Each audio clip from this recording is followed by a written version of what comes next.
Hi everyone, I'm Lara Macdonald. I'm a Senior Policy Advisor at the Centre for Data Ethics and Innovation. Thank you very much to the organisers of the Responsibility Summit for inviting me to speak and participate today in this panel on trusting, auditing and explaining algorithms.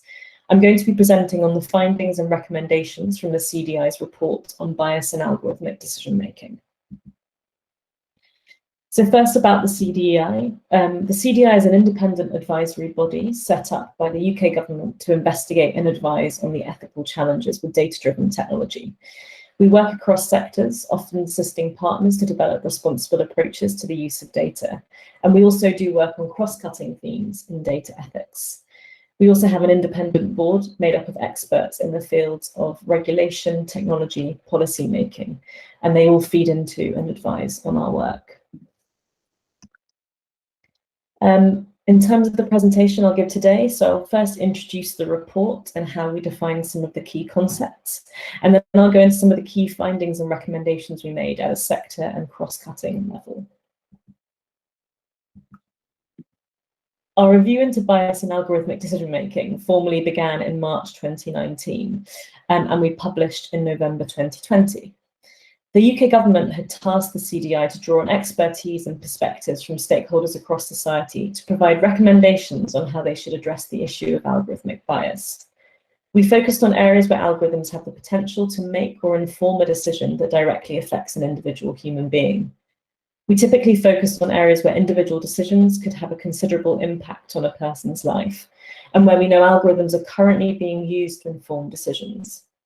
In the review, we make recommendations to the UK government and set out advice for UK regulators and industry, which aim to support responsible innovation and help build a strong, trustworthy system of governance. I'll now run through how we define some of the key concepts. So we know that algorithms are structured processes which have long been used to aid human decision-making. However, developments in machine learning techniques and an exponential growth in the availability of data have allowed for more sophisticated algorithmic decisions to take place. However, algorithms often do not represent the complete decision-making process. As we can see from this diagram, in the case of a machine learning algorithm, humans are usually involved at various stages of the process. For example, in deciding on the objectives the algorithm is trying to meet, the data available to it, how the output is used, and ultimately making the final decision. I'll set out how our review defined the issue of algorithmic bias.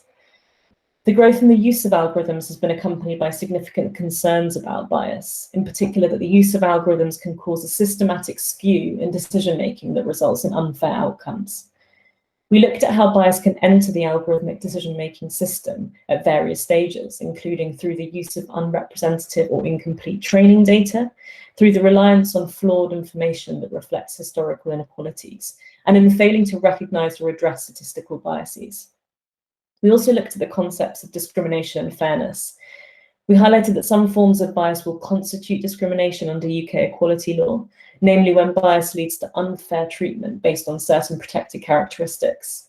There are also other kinds of algorithmic bias that are non-discriminatory but still lead to unfair outcomes. And on fairness, we understood this as more than the absence of bias. Instead, fair decisions need to be non-arbitrary, consider equality implications, and respect the circumstances and personal agency of individuals. There are also multiple concepts of fairness, some of which are incompatible and can be ambiguous. In human decisions, we can often accept ambiguity and allow human judgment to consider complex reasons for a decision. In contrast, algorithms are unambiguous. Ultimately, it's critical for the overall decision-making process to be fair, not merely that algorithms are unbiased. I'll now set out some of the challenges that we identified. So we took a sectoral approach because we knew it would be important to consider bias issues in specific contexts. We chose 2 public sector uses of algorithms in policing and local government, and 2 predominantly private sector uses in financial services and recruitment. These sectors were selected because they involve significant decisions about individuals and because there's evidence of both the growing uptake of algorithms and historic bias in decision-making. Also, by focusing on private and public sector examples, we were able to develop cross-sector recommendations for tackling this issue at a wider societal level, which I'll explain shortly. One of the sectors we looked at in this review where the government and the public sector are using algorithms is in policing. The sorts of algorithms we found in use or under development range from tools for predictive mapping, where statistical forecasting is applied to crime data to identify locations where crime may be most likely to happen in the future, individual risk assessment, where algorithms are applied to individual level personal data to assess the risk of future offending, and data scoring, where advanced machine learning algorithms are applied to police data to generate risk scores of known offenders. However, overall, we didn't find that these were used in a widespread way in the UK, and some were under consideration rather than active deployment. We set out some practical advice for police forces, which included conducting an integrated impact assessment before deploying algorithms and ensuring they have appropriate rights of access to algorithmic software. We also made an overall recommendation to the UK's Home Office to provide clarity about who is responsible for ethical oversight and governance of police use of algorithms in the UK. We identified some cross-cutting challenges and approaches to addressing algorithmic bias. In particular, we explored some of these questions. How can regulatory levers, both formal and informal, incentivize ethical innovation? How can the public sector, as a major developer and user of data-driven technology, show leadership in this area through transparency? There are inherent links between these different areas. For example, creating the right incentives can only work if the right enablers are in place to help organizations act fairly. But conversely, there is little incentive for organizations to invest in tools and approaches for fair decision-making if there is insufficient clarity on the expected norms and standards. We tried to be as practical as possible in our review and reached a set of suggestions for leaders and boards of organizations to drive forward. These included understanding the capabilities and limits of algorithmic tools, making a conscious decision on appropriate levels of human involvement, and understanding your legal obligations and carrying out the appropriate impact assessments. Achieving these in practice would involve doing things like building internal capacity by forming multidisciplinary teams and improving workforce diversity. Also understanding risks of bias by gathering and analysing data to measure potential bias and ensuring there is clear organisational accountability and transparency. In the existing UK regulatory context, bias and discrimination are covered by horizontal and vertical regulators. In the report, we don't call for the creation of a new horizontal regulator for algorithmic decision-making that is disconnected from analog decision-making, or for a new specialised regulator or primary legislation to address algorithmic bias, or at least not now.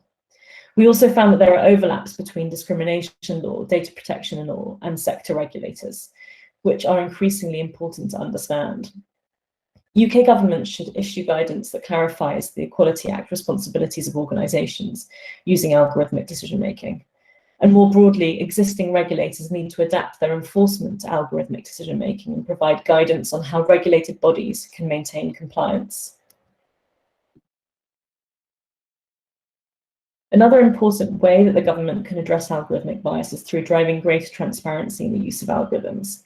We made a specific recommendation to the UK government to place a mandatory transparency obligation on all public sector organisations using algorithms, specifically that have a significant influence on significant decisions affecting individuals. We think this would help drive the clearer articulation of benefits and risks in the use of algorithms, uphold democratic accountability, and have an impact downstream on the supply chain and private sector.